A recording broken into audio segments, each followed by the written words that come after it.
السلام عليكم، يسعد اوقاتكم يا رب. تعليقا على المظاهرة اللي صارت بساحة الأمويين بالشام.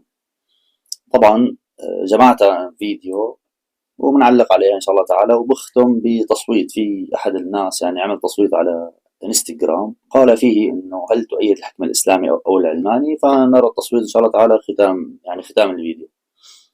بداية، هون في بيان تجمع نحن تجمع الشباب المدني والتيار المدني العلماني في سوريا، نعلن تأكيدنا على أن تكون سوريا دولة مدنية علمانية ونرفض علم الاحتلال الفرنسي.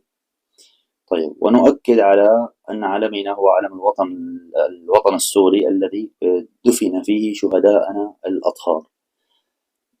طبعا أعتقد أن الشهداء هم الأطهار يقصدون به النظام النصيري وجيش النظام السوري، لأن هذول هن بالأساس شبيحة. لما نشوف صورهم، صور المتصدرين اللي ألقوا الكلمات، يعني طبعا خلونا نشوف الفيديو. وطبعا أنا مشان أقرأ يحمل الجوال. سوريا حرة مدنية، سوريا حرة مدنية. هنا يا إخوان ريم رسلان تقود تجمع الشباب المدني أمام دار الأوبرا عند السيف الدمشقي بساحة الأمويين. هي عم تحضر للاعتصام يعني. هون عم تقول إنه في شخص حامل، مجموعة من الناس حاملين صور أئمة من المسلمين، فهون كتبت هدول البراميل قليلة عليهم أو فيهم، كمان كتبت ولازم خزانات ويا ريت تكون مليانة كيماوي. هاي إحدى المتصدرات، هاي اللي حاطة القنينة بمكان يعني معين. والمتصدرة واللي هي عم تحكي، ويمكن هاي اللي هي زوجة ابنه لأيمن زيدان، متصدرة بالمشهد وإرهابية بالدعم للنظام أساسا. وحدة مثل هي لازم تحاكم قانونيا. حتى بألمانيا اللي بيوقف مع النازيين ويدعم الفكر النازي يحاكم عليه تجريم. فيجب محاكمة هالناس، لأنه هالناس ما كانوا بس مجرد أنه والله مؤيد للنظام، لا، شارك بالإعلام وشارك بالتصويت وما أعرف شو وبالنشر وإلى آخره. فهذول بدهم محاكمة قضائية قانونية. طبعا هون كاتبة تحت يا إخوان، شوفوا تحت: لم تكن سوريا بحاجة إلى تدخل عسكري روسي فيها، ولا لكل سنوات القتال البراميل على الإرهابيين، وتعليق المشانق للمفسدين كان سينهي المأساة السورية خلال عام واحد.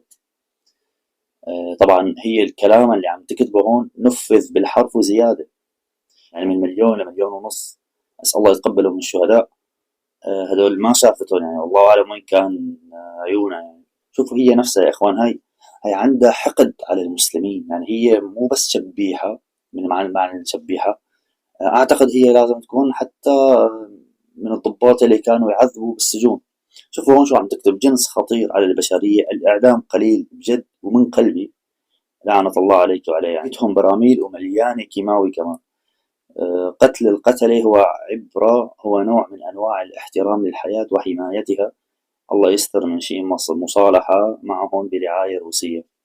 فشوفوا هي حتى مفهوم المصالحة والسياسة ما كان بدها، يعني مفهوم السلم ما بدها، لا هي بدها مثل ما عم تحكي هون الغير والكيماوي وما عارف ايش الى اخره.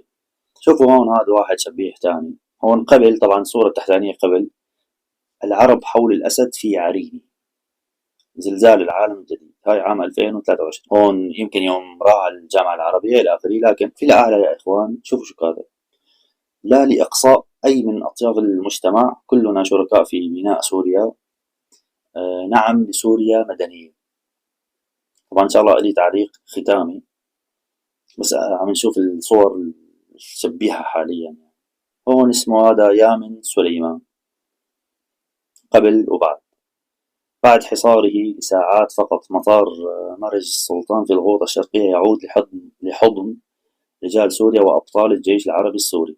ولهيك أنا قلت إنه شو الوقت قصدوا الشهداء، قصدوا جيش النظام البشار. يعني شوفوا فوق شو كاتب: ما أشد اعتزازي بكم، سوريا هي التي صدرت للعالم الأبجدية والشرائع والمدنية، ستبقى مدنية وعلمانية إلى الأبد، إلى أبد الآبدين.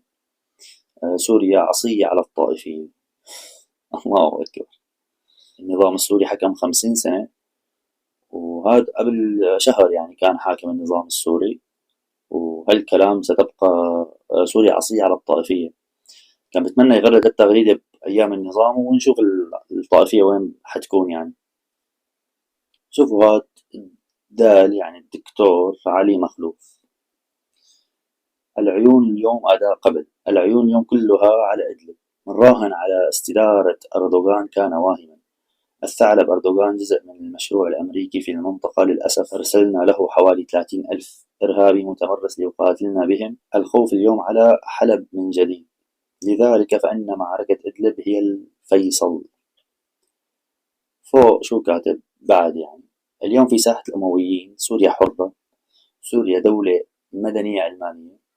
لن تكتمل فرحة سقوط النظام البائد إلا ببناء نظام سياسي يتبنى الدولة المدنية العلمانية. سبحان الله يا إخوان، شوفوا كل كلامهم يتبنى دولة المدنية العلمانية، نريد دولة علمانية أو مدنية. يعني حتى هن مفهوم الديمقراطية اللي هي التصويت ما عندهم. يعني هو بده يفرض العلمانية اللي هو ما حرر البلد فيها. يعني تخيلوا، هدول طبعا لسه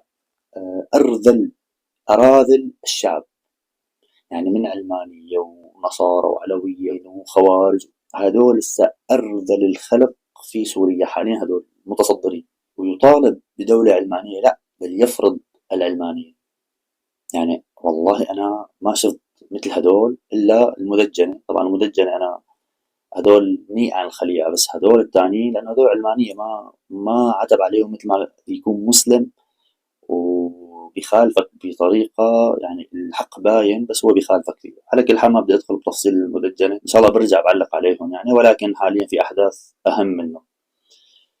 فهالعلمانية يا إخوان، يعني إذا أنت جبت العلمانيين عصرت وعصر بيطلع هالزبالة منه.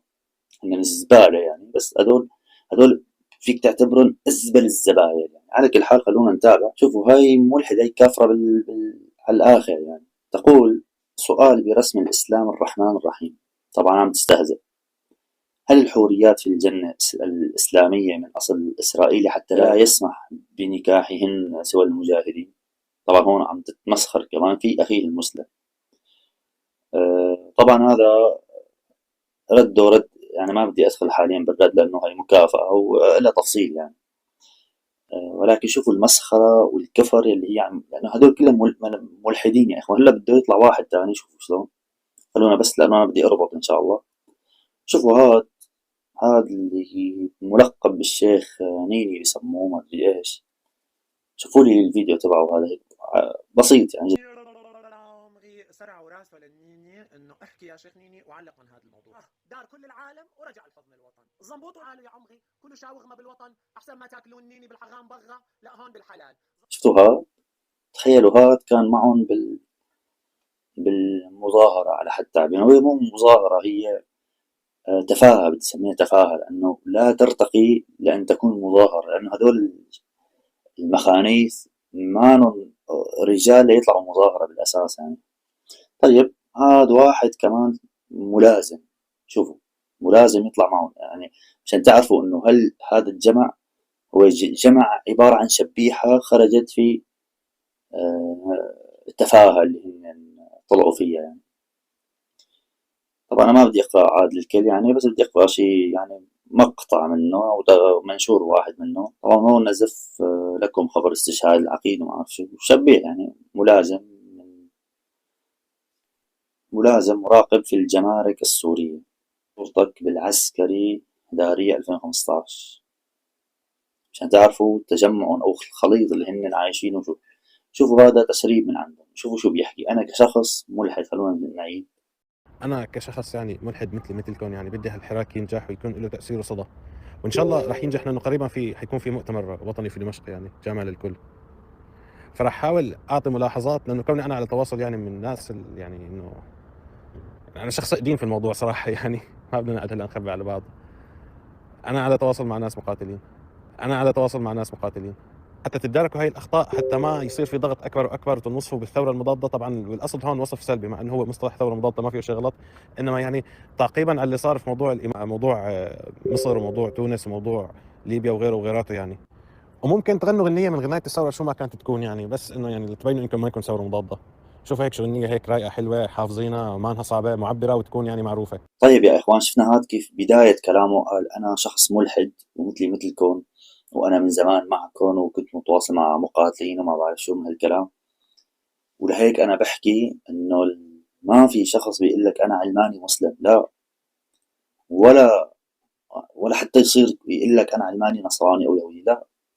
العلمانية دين إلحاد يا إخوان، دين إلحاد بحت. إن شاء الله تعالى أبين هذا الأمر، بس أنا بس عم رتب أمور البث، عم رتب غرفة مشان أحسن بثوث يعني، وإن شاء الله تعالى بث يومين أو ثلاثة بصير يعني بتأكد إنه الجو تمام. فإن شاء الله تعالى بنسق مناظرة مع إياد الشامي، ويمكن أنا قبل يعني في بثين راح بثهم أنا بدي أعلق على موضوع علي، لأنه يعني في نقاط مهمة لازم أحكي فيها. هون مقولة كمان أعجبتني حبيت أحكيها. كان المشركون يطالبون الأنبياء بالمعجزات، بينما الأصنام التي عبدوها لم يطلبوا منها أي شيء أو شيء، فقط عبدوها بدون أي دليل ولا أمر.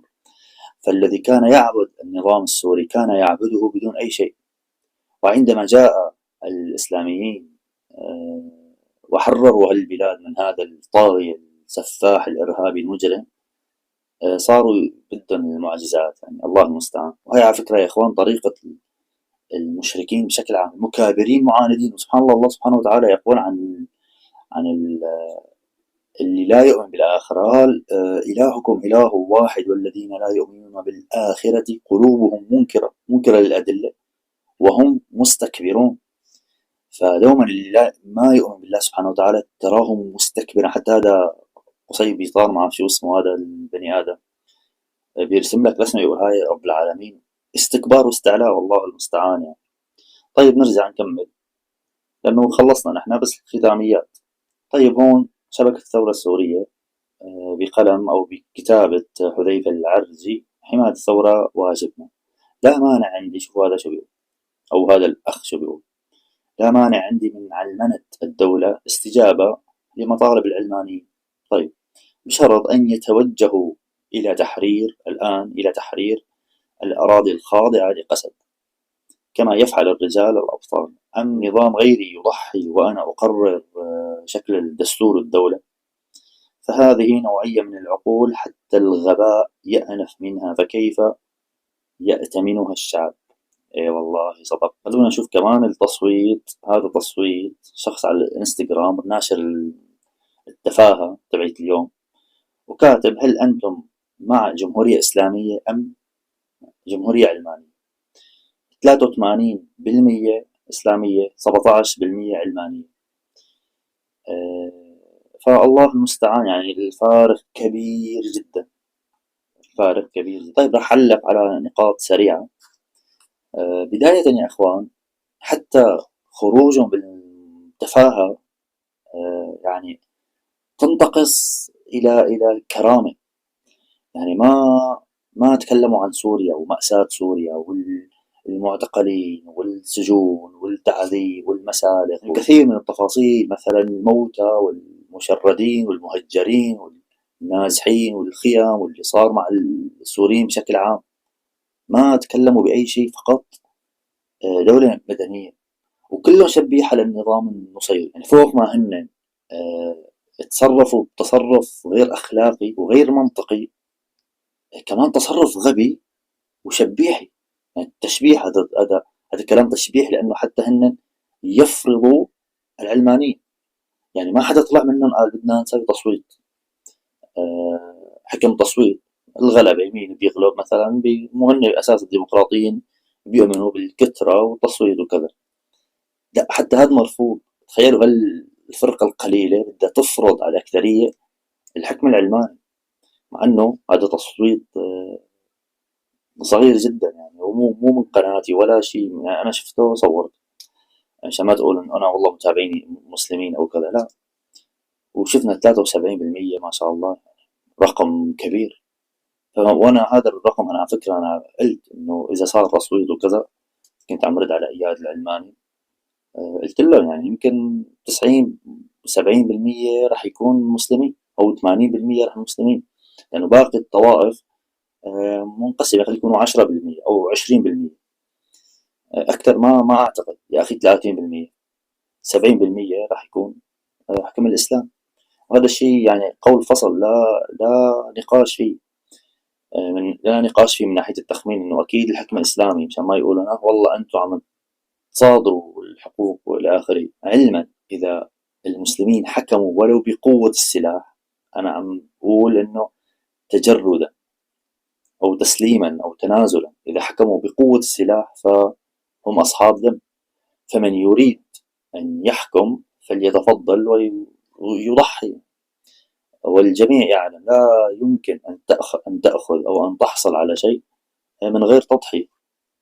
فالمرأة إذا تريد أن يصبح لها ولد تضحي بوجع الولادة وتحمل المسؤولية والسهر وإلى آخره.